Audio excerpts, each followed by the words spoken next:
Welcome back, everyone, to the SMS comp. We are now actually 1/3 of the season gone, and round 8 has approached us pretty quickly. We have the Flying Fortress taking on Rocket Rod. The Flying Fortress will be hoping that Danaher bounces back after his poor week last week. Kyle Langford also has impressed recently. He kicked 4 on Anzac Day, could have kicked the match winner, but the game ended up in a draw.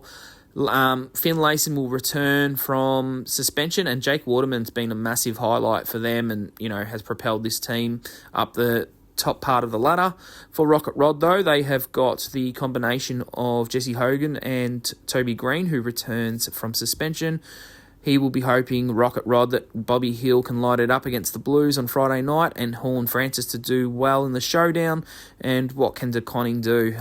Kicked a few goals a couple of weeks ago and kicked 1 goal last week. Was a bit injured, though, but was able to play the game out. But in this one, I think the Fortress return of Finlayson and the sizzling hot Jake Waterman will be too much and put a rocket up Rod, and we'll win this one by 12 points. Our second game of the round is all in A-Track, 1 and 7, taking on the 3 and 4 Welsh Dogs. Look, this game is absolutely huge for all out A-Track, because I think they're going to really need Van Ruin to kick some goals. He's overdue. Larky and Ginnivan, both very good players, are going to need to fire. And Dylan Moore's been in some very good form lately, kicking, multiples pretty consistently the past 3 weeks. And really needs to use this week, I think, A-Track to top up. It's a do-or-die game for him. For Welsh Dogs, they're 3 and 4, but have got Cody Waitman out for about 8 to 10 weeks with his massive injury to go. He's also got an injury cloud, but they will be turning their attention to Papley, Myercheck, Bobby Hill and Josh Kelly to get them enough goals to defeat A-Track. But it is A-Track's time to shine and for their season to kickstart, because they're 1 and 7. They're probably going to have to win the next 4 or 5 in a row to give themselves a shot. I am going to tip them in an upset by 21 points. Our third match of the round, I think this will be the match of the round in my opinion, is 2 sides who are 5 and 2 near the top of the ladder in the Free Smoke and the Bamboozled Asians. A really good game, this one. Lots of quality players on both teams. Look at the Asians. They've got Norton and Rankin, who will spearhead the attack, but have dangerous players like Petruccelli, Riccardi and Haywood, who can all cause damage on their day. For the Free Smoke, they've got Jezza Cameron, who was in ripping form last week, kicking a bag of 5.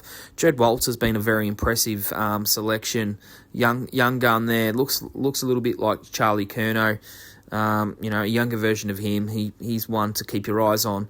Nate Fife as well has been in some nice form, and can Cozzy Pickett and Bont improve from their outings last week, kicking lots of behinds.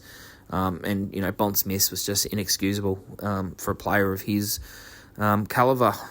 But McAdam, he's close to also returning from injury.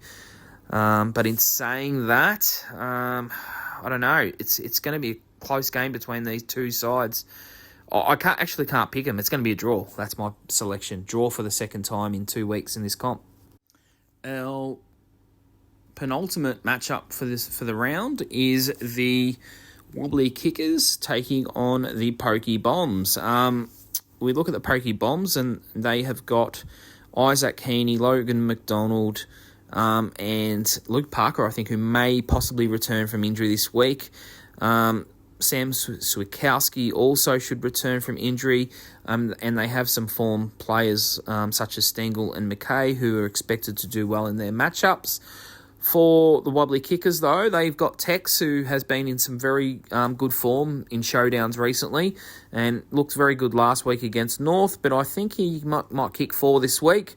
Shai Bolton had a quiet one, so I expect him to bounce back, and Harley Reid has been freshened, and Jade Gresham and Elliot Yeo as well are expected, I think, to hit the scoreboard. Both players have been nice picks by the Wobbly Kickers.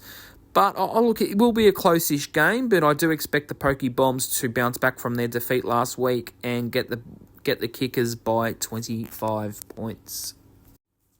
Our final match of the round is Minted Mick, who is near that top 6, just outside, taking on the 5-3 Fever at Waverley Park. Minted Mick is going to be looking to players like Lafau and Lipinski to fire up in their respective matchups. It's also been noticed of late that Luke Jackson has returned in the forward line since the return of Sean Darcy in the ruck. Surprisingly, Rosie was going to be missed the next few weeks for a hamstring injury, but it looks like he's been cleared and he will play. And Gunston and Dixon as well, with Dixon being on fire lately as well, may cause some issues again in this matchup. But they do lose Chol for a week with his suspension for the Fever. Darcy and Amadi look very ominous, and Turner has been also recruited. In all, I think the Chol absence will hurt Minted, with Tom Lynch also being out. There's a couple of keys there. I think the Fever will win this one by 16 points. We now turn our attention to the BH Cup this week, and we have the Rubber Gloves taking on the Scorching Stars, who actually have lost 3 games in a row in the league and were comfortably on top, but now are 5-3. The Scorching Stars, I think their confidence has lowered the past few weeks, and they've got players like Danaher, who was goalless last week, will need him to lift, and Elliott only kicking one of his own last week. So these type of players, as well as Mychek and Callum Brown, need to really kick goals, but they will see Coniglio return from injury, I suspect, this week.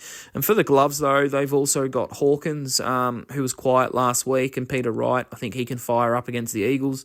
Josh Tracy, he's been in very good form of late, and Elijah Hollands, I expect him to perhaps kick multiple goals in this game, as the Pies' defence is a little bit wobbly at times. Look, this one here is a very close game, in my opinion. I do like the Gloves, actually, to upset the Stars, so I'm tipping them by 3 points. Now, let's have a look at who's best with the Fest at the completion of round 7. And we're going to start off at number 5. We do have a new player in the top 5 for the first time this season, and that's Ben King. I think he's been a little bit of a sleeping giant. He was very instrumental, actually, in the rise of his Donna's Good lately, and has been kicking multiples pretty consistently. So he hits the top 5 for the first time. At number 4, he's been dropping down the leaderboard. He's been at number 1 for quite a few weeks, but at number 4 this week is Jesse Hogan. Had a bit of a quieter week last week, wasn't involved as much, and I think the week before as well, he only had kicked maybe 1 or 2. So a couple of quieter weeks for Hogan, but he still is at number 4. At number 3, we have Jeremy Cameron, who kicked a bag of 5 goals last game against the Blues in a very, big game, and has been pretty consistent all year, so he makes it at 3. At number 2, we have Charlie Curnow, who's actually dropped down from number 1. Had another solid performance last week, kicking 3 goals, but not enough for him to have his number 1 spot, because number 1 is going to a guy who has kicked about 15 goals in his last 3 weeks and has been a massive player for the Flying Fortress team.